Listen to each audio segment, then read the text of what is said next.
News, सच जरूरी है। नमस्कार दर्शकों, ये है MNS न्यूज नेटवर्क। मैं हूं आपके साथ आरती। आइए देखते हैं आज की कुछ खास खबरें।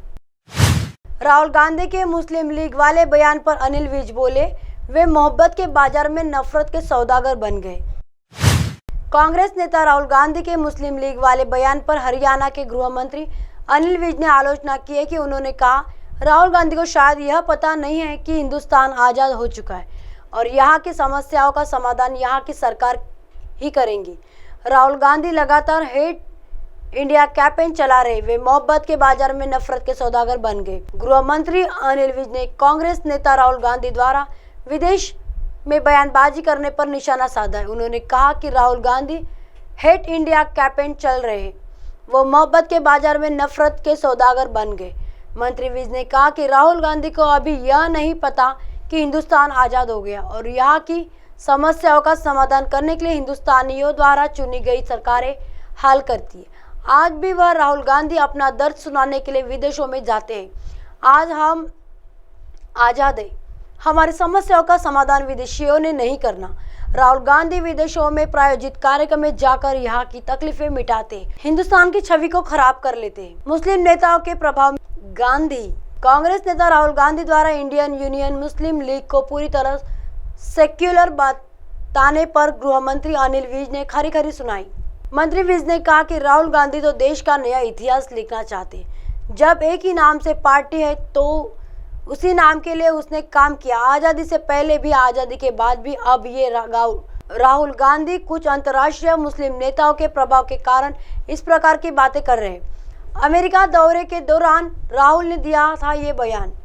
कांग्रेस नेता राहुल गांधी ने अमेरिका दौरे के दौरान मुस्लिम लीग को लेकर बड़ा बयान दिया था। वॉशिंगटन DC में नेशनल प्रेस क्लब में पत्रकारों से बातचीत के दौरान राहुल ने दावा किया कि मुस्लिम लीग एक पूरी तरह से धर्मनिरपेक्ष पार्टी है।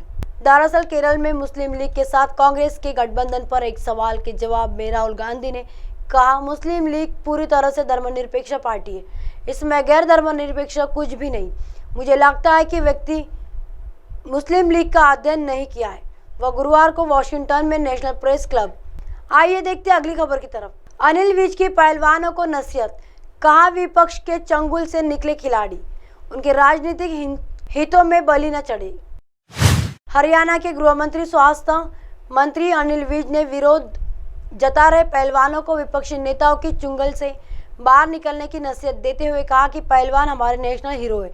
आज सारे देश की भावना इनके साथ।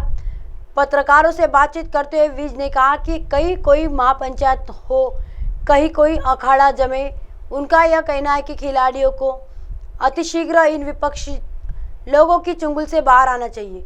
खिलाड़ी आंदोलन करें, उनका अधिकार है, लेकिन खिलाड़ी उनके राजनीतिक हितों में बलि न चढ़े। सरकार खिलाड़ियों की सुन भी रही है। उन्होंने समिति बनाने, FIR दर्ज कराने की मांग की थी, वह करा दी गई।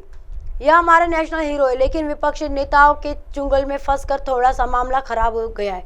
गौरतलब है कि पहलवानों ने भारतीय कुश्ती संघ WFI के पूर्व अध्यक्ष पर आरोप लगाए थे, जिसको लेकर वह विरोध जता रहे हैं। फ्यूज बल्ब कभी रोशनी नहीं कर सकते। कांग्रेस समेत तमाम विपक्ष के एकजुट होने पर गृह मंत्री विज ने कहा कि बहुत सारे फ्यूज बल्ब इकट्ठे करके कभी रोशनी नहीं की जा सकती। यह सभी फ्यूज बल्ब है, उनको लोग देख चुके। प्रधानमंत्री नरेंद्र मोदी ने जो राजनीति की नई दिशा और दशा दी है, लोग उससे सहमत है। न केवल हमारे देश के लोग बल्कि विश्व के बड़े बड़े नेता भी नरेंद्र मोदी की तारीफ करते। भाजपा कार्यकर्ता हमेशा फील्ड में, हमारी फौज तैयार। अभी चुनाव आयोग ने इसका कोई फैसला नहीं किया है, यह उपचुनाव होंगे या नहीं। लोकसभा के चुनाव भी नजदीक है। अगर चुनाव आयोग कोई फैसला करता है या नहीं करता चुनाव होने के बाद, तो भाजपा को कोई विशेष तैयारी नहीं करनी होती, क्योंकि भारतीय जनता पार्टी के कार्यकर्ता हमेशा फील्ड में रहते और दूसरी पार्टियों की तरह बैरकों में नहीं चल जाते। चुनाव आने पर हमें नए संगठन की रचना नहीं करनी पड़ती, जैसा कांग्रेस कर रही है। कांग्रेस कई सालों से अपना संगठन नहीं बना सकी। हमारा सब बना बनाया है और हमारी फौजें तो तैयार है।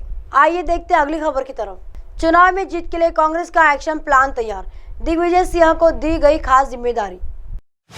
मध्य प्रदेश के विधानसभा चुनाव के पहले दोनों ही राजनीतिक पार्टियां अलग अलग रणनीति बनाकर जीतने की तैयारी में जुट गई। वह यही वजह है कि बीजेपी में कभी गुजरात फॉर्मूले की बात होती है तो कभी कांग्रेस कर्नाटक फॉर्मूले पर बात करती है। साल 2018 में जीत मिली थी, इस बार उसे दोहराने की तैयारी की जा रही है।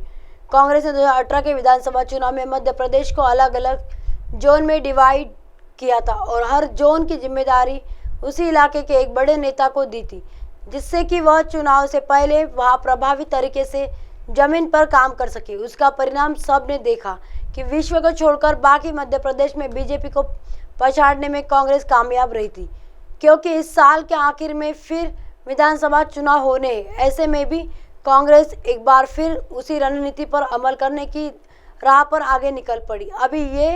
अभी से ही उन इलाकों के राष्ट्रीय नेताओं को जिम्मेदारी दे दी गई है। इतना ही नहीं, खुद पीसीसी चीफ कमलनाथ भी बूथ और मंडल स्तर के कार्यकर्ताओं के साथ बैठक कर जीत की रणनीति बना चुके हैं।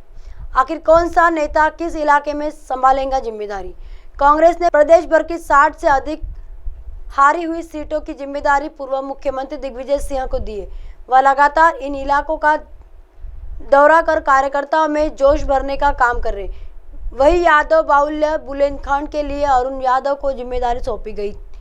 ग्वालियर चंबल संभाग की सीटों को नेता प्रतिपक्ष डॉक्टर गोविंद सिंह और पूर्व मंत्री लाखन सिंह सहित अन्य स्थानीय नेता संभाल रहे। महाकौशल्य में पार्टी के राज्यसभा सांसद विवेक तन्खा, पूर्व मंत्री तरुण भानोट जैसे दिग्गज नेताओं ने कमान संभाल रखी है। इसके अलावा मालवा में पूर्व मंत्री सज्जन सिंह और जीतू पटवारी सहित अन्य नेता जमीन पर काम करने में जुटे हुए। आदिवासी बाहुल्य इलाके की कमान कांतिलाल भूरिया, उमंग सिंघार, हीरालाल अलावा जैसे आदिवासी नेताओं को दी गई है। अब आप हमारे चैनल को आपके मोबाइल पर भी देख सकते हैं। मोबाइल ऐप पर देखने के लिए प्ले स्टोर से MNS न्यूज टीवी डाउनलोड करें। Insta, link, Twitter, iQOO, Facebook और कई सोशल मीडिया के प्लेटफॉर्म पर हमारा चैनल उपलब्ध है। आप इसे यूट्यूब पर भी देख सकते हैं। आप हमारे चैनल को लाइव भी देख सकते हैं www.mnsnewstv.com पर। फिलहाल वक्त तो चला दर्शकों ब्रेक का। ब्रेक से लौटने के बाद देखिएगा देश और दुनिया की तमाम खबरें। बने रहिए MNS न्यूज पर। नमस्कार।